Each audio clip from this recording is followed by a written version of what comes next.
What comes to mind when I say haunted building? Do images of an old abandoned asylum in the deep dark woods come to mind? How about a Victorian mansion next to an overgrown cemetery? Well, what if I told you that the most haunted location that I've ever been to is a modern architecture concrete building right in the middle of a bustling city? When it comes to haunted locations, you should never judge a book by its cover. Some of the most paranormally active places are places you would never expect. That's because it's not the building or what happened inside that's causing the haunting, but the things that are housed inside. There's a museum in San Antonio that has a little bit of everything, from 14th century Native American spirits to the spirits of recently passed employees.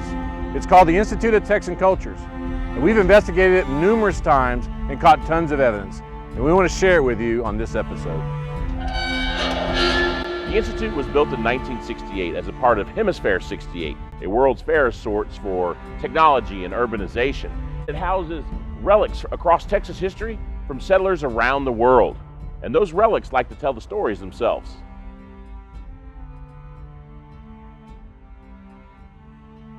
Welcome to another episode of Strange Curiosity.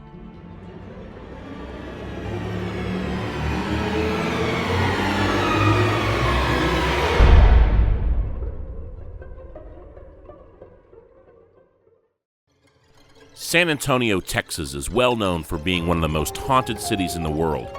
Every square inch of its downtown area was a battleground for the Alamo. But there's a museum just on the edge of downtown that may have brought its own hauntings with it through the artifacts it has on display.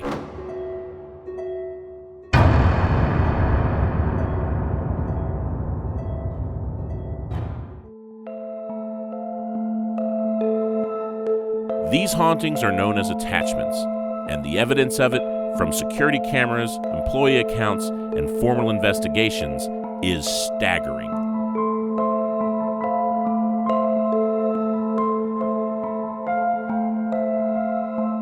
So what are these artifacts and where do they come from? We asked the curator of collections at the Institute. Most of the items that we have, both in our permanent collection and on loan to us, have been donated and offered to us by private individuals, usually with a family story as to where the thing came from, who owned it, what it was used for, things like that. In most cases, they're items that were manufactured and purchased by the family. So we're able to validate things based on maker's marks and inscriptions on them. We can also do research to make sure that items are of the appropriate time period based on what they look like, what items they're made from, though in some cases we do consult outside specialists. Claims of ghostly activity have been coming from the Institute for years. This is what first attracted us to start investigating the place, starting back in 2007. Every square inch of the museum has a story to tell, and we're going to take you to each one. The Institute has an exhibit that houses Native American pottery that's over 1,000 years old. And inside, the ghostly activity is off the charts. When we started this exhibit, there was some pottery that was donated to us to continue to showcase not only the children, but other Native people or other people that just come into the museum about Native American pottery. 80% of the pottery is Catawban, Indians that lived out in the East Texas. When we accepted the pottery, we also had Cecile Carter, who's no longer alive, but PhD, she's elder with the Catawban Nation. And she brought a shaman. They had to bless not only the pottery, those who actually touched the pottery. They believe that if you were negative that day, they feel that that goes into the pottery. So they have to have everything back on a positive level. Everything has to be full circle. So we were all blessed outside. Doyle burned some sage facing the four directions. And then, of course, the pottery was also blessed too. Many believe the shaman may have left a protective spirit behind. Many employees have experienced this entity, and she definitely is not shy about making her presence known.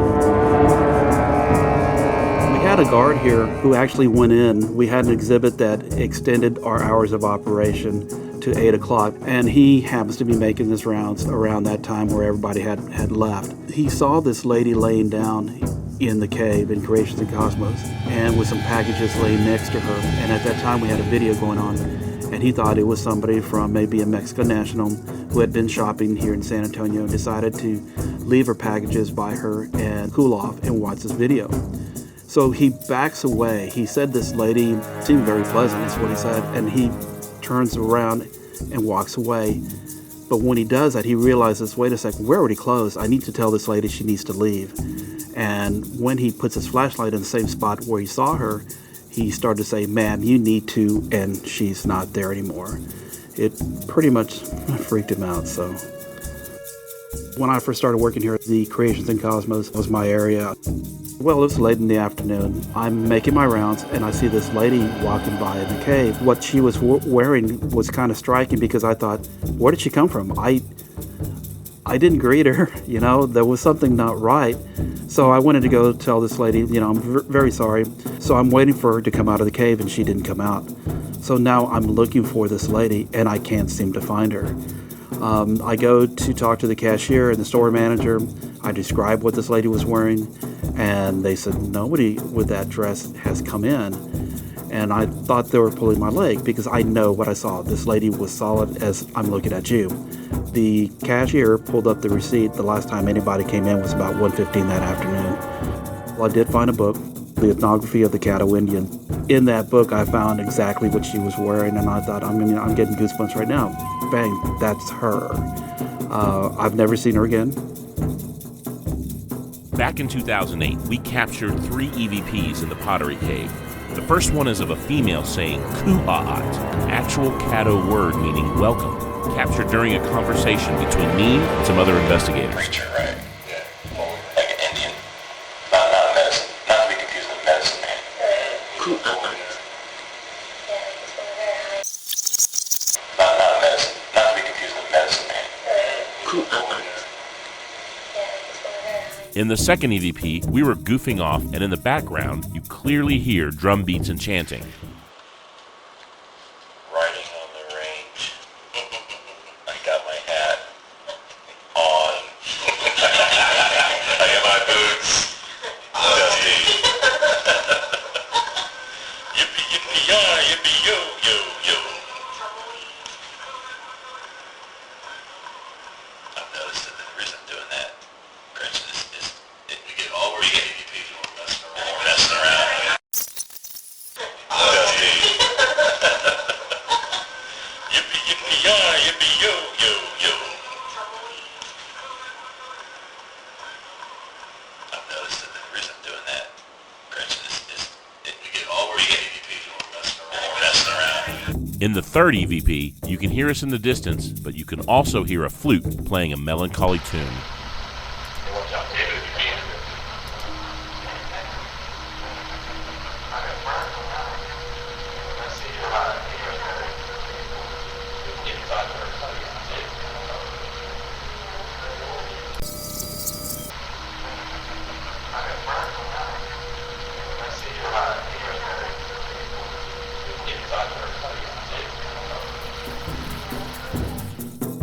Why is all this activity attached to inanimate pottery? We asked a local Native American expert about their spirituality and the belief in attachments. My name is Isaac Alvarez Cardenas. I'm a son of an Apache mother, Aurora, and a Tapilam Quawitecan father, Dan. We believe everything's connected, the earth, the sky, the 4 directions. It's all one thing. Man, woman, the elders, the adults, the youth, all connected. Native American history is only one aspect of Texas history on display at the ITC.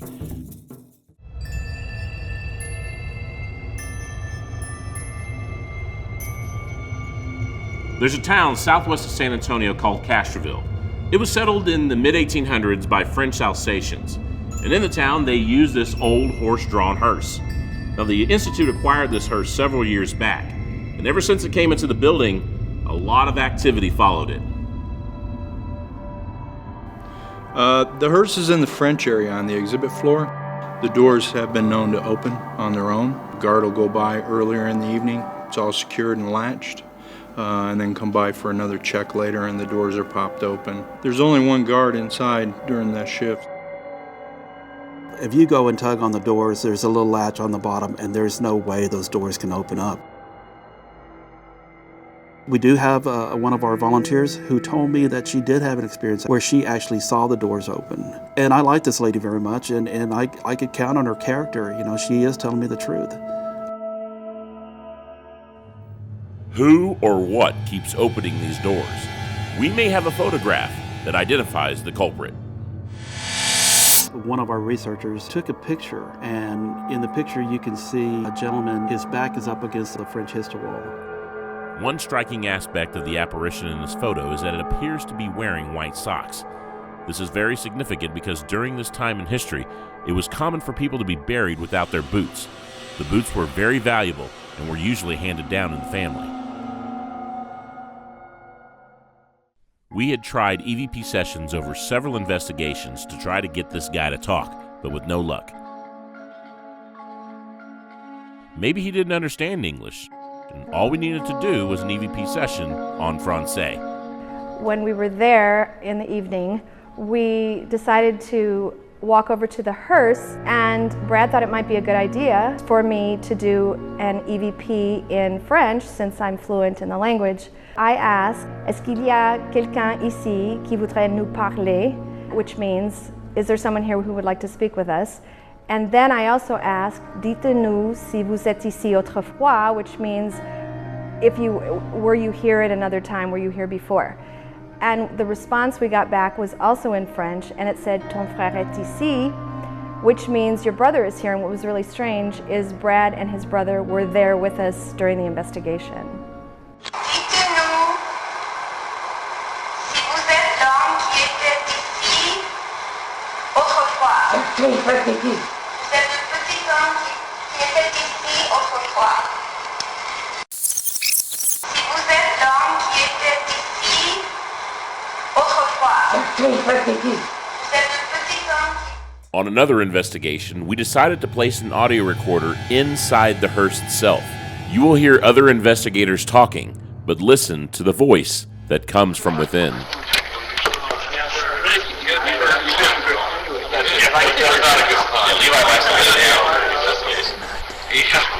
Oh, no, yeah, I won't be laying down on that one. Levi likes to get it down. Oh, no, yeah, I won't be laying down on that one. Yeah, we can go ahead. It wasn't uncommon for people to be buried alive back in those days. Perhaps this was just one of those unfortunate passengers of the hearse.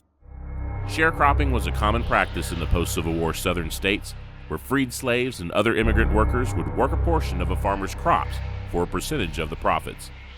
They often lived in little cabins on the property, and one such cabin was dismantled in East Texas and reassembled in the ITC. The family who once lived there may have come along for the ride. Just last week, we were inside the sharecropper's cabin, and it was myself and another security guard, and as we step out, I get hit by this smell. It's not right. It's the most terrible. And I actually said, "Whoa, did you smell that?" And he said, "Smelled what?" I said, "Come back in here." And he comes right back, and he says, "Yeah, I smell it." And I said, "What do you smell?" He said, "I smell something bad, something nasty." And then it kind of dissipates. Right when he said that, I'm not even a foot away from his backside, and this cold blast of air just went on his back and in front of me, just went right between us. And he was like, "What was that?" And I said, "I don't know. Did you feel it?" He said, "Yeah, I got cold." I said, "Yeah, I am too." I immediately told him to call the other public safety officer. I was outside guard one day, and I got a call on the radio to come to the exhibit floor. The floor manager and another guard were in the sharecropper's shack on the exhibit floor. And of course, they were hastening me to hurry up and get over there. Never told me what was going on, asked me to step in, and I stepped inside, and then a strong tobacco smell. And then he says, "What was that?" And you could see the hair on his arms just raise up. He got cold. I don't know what it was. How do you explain it? There's no vents. There's no circulation of air. I've been here too long not to know this place and how it flows and the air conditioning system and things like that. It wasn't that. How do you explain a blast of air between two people? It just doesn't happen. So, yeah. During a recent investigation with Willie, Everyday Paranormal, West Sydney Paranormal Research from Australia, and Access Paranormal from Australia, we were able to capture an EVP in the cabin that sounds a lot like an old African American woman singing a spiritual. Well, it's okay if you come out. We're not here to harm you. We're here to scare you. Joseph, if you're here, that's fine.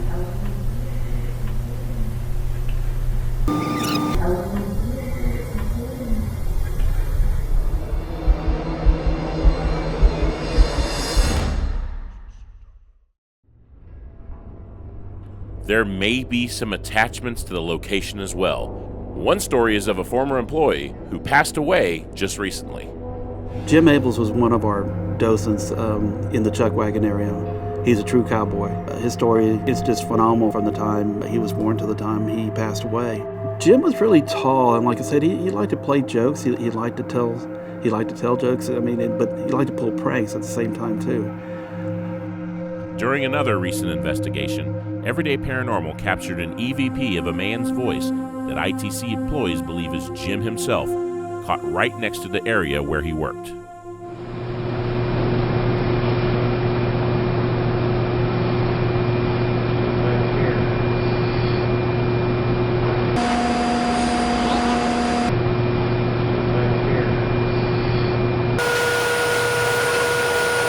y'all just hear that? What? Sound like somebody talking. I got a high pitch in my ear. Yeah, there is a high pitch ring. Yeah. Once I heard it, it's his voice. It's Jim's voice. It's unbelievable. He says, "I'm right here." And I was able to get that and then share it with other people who knew Jim. I didn't lead them up. I said, "Look, I just want you to listen to this. Tell me what you think." And when they hear this, you could see the expression on their face going, "Oh my gosh, that's Jim." Has he gone? Has he moved on? I don't know. Maybe we'll catch him again one day.